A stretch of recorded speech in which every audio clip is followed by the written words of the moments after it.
Good evening, or good morning, good noon, or good midnight, whenever and wherever you're watching this. Welcome to the Sunday Poem.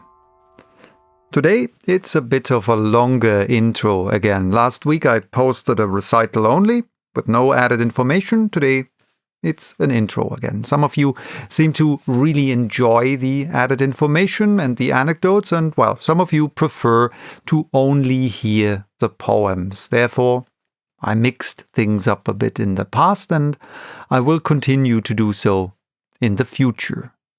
What I will do from now on is add chapter markers so that you can skip the intros if you want to jump right ahead to listening to the poems only. Thank you, Boris, for this wonderful suggestion. I was also thinking about making a separate channel for the poems only, so I will would parallel post the poems only to the separate channel.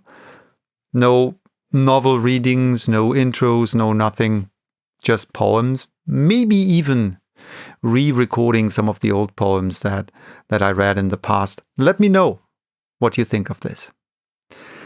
Today's poem is by Tomás de Iriarte y Oropesa, a Spanish neoclassical poet known for his fables resembling those of Greek fabulist and storyteller Aesop or Aesop. The title of the original poem is El burro y la flauta, and I probably butchered the title as well as the name of the poet, and I'm really sorry for that. Of course, I do have an English translation of the poem for you. Actually, I do even have two translations for you, because I found two translations and I couldn't decide which one I liked better. The first translation is probably much closer to the original, at least as much as I could find out with the help of some online translation tools, because I don't speak Spanish. The second one is a tad shorter and also, at least that's my impression, adds a bit more of an interpretation to the poem, and it feels a bit, for the lack of a better word, tighter. Also, I'm quite fond of the structure and the language in that one. But yeah, I'm undecided. I'm curious. I'm curious to read your thoughts on these two translations.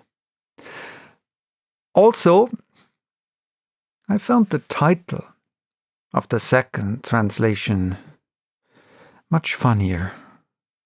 The first is simply more or less a literal translation, the Ass and the Flute.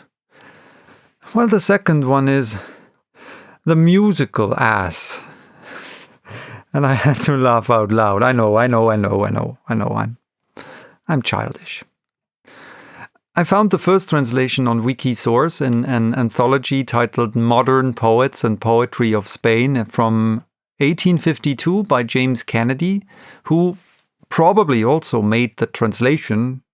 I guess so, because he goes on and on about translating from one language into the other, and how sometimes translations are even better than the original, right? The second translation is on Project Gutenberg in an anthology titled The Book of Humorous Verse by Carolyn Wells, and according to information found on archive.org, on which you can find the whole book as well, it was published in 1920. I don't know who made the translation found in this book, though. Let me know which version you prefer, and even more importantly, let me know why you prefer that specific version. Especially, of course, if you are a Spanish speaker. And if you are a Spanish speaker and you would like to contribute your voice and your recital of the original for a future video, hit me up. Either here on YouTube or on Twitter or by email. You will find my contact info in the description of this video, alongside with all links to the text. Maybe we can even talk about translating text, right? And how the originals are different from the translations. Enough words. Let's start. The Ass and the Flute. This little fable heard, it good or ill may be, but it had just occurred, thus accidentally. Passing my abode, some fields adjoining me, a big ass on his road came accidentally, and laid upon the spot a flute he chanced to see some shepherd had forgot there accidentally.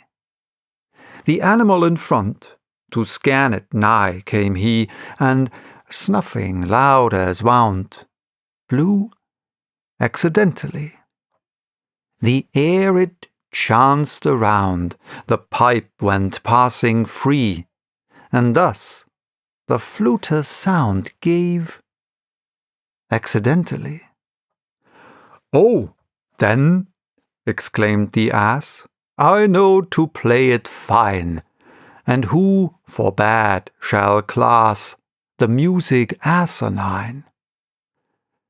Without the rules of art, even asses, we agree, may once succeed in part, thus accidentally."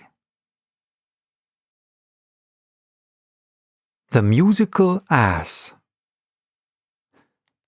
The fable which I now present occurred to me by accident, and whether bad or excellent is merely so, by accident. A stupid ass one morning went into a field by accident, and cropped his food and was content, until he spied by accident a flute, which some oblivious gent had left behind by accident. When sniffing it with eager scent, he breathed on it by accident, and made the hollow instrument emit a sound by accident. "Hurrah, hurrah!" exclaimed the brute, "how cleverly I play the flute!" A fool, in spite of nature's bent, may shine for once by accident.